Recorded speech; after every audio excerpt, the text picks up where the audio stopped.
Walang kamalay-malay ang dalawang lalaki na ito na pulis pala ang binebentahan nila ng chainsaw sa Butuan City. Nagkuhanan pa ng video at litrato bago isara ang transaksyon. Natag ng kwarta. Nang maiabot na ang pera ng nagkunwaring buyer, Tara, go. inaresto ang dalawang suspect na illegal daw na nagbebenta ng chainsaw online sa halagang 3,000 hanggang 7,500 pesos kada isa.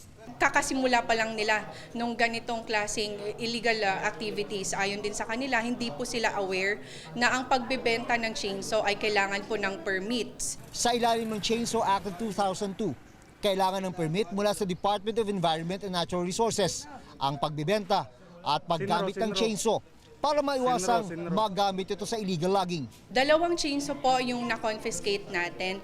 Iniimbestigahan pa ng PNP Anti-Cybercrime Group kung kanino kinuha ng mga suspect ang kanilang ibinentang chainsaw.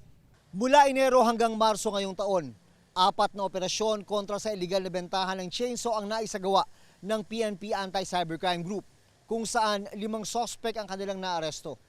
Para walang sabit sa batas, sabi ng PNP ACG, dapat sa mga otorisadong retailer ng chainsaw lang bumili at tiyaking bakuhanan agad ng permit bago gamitin.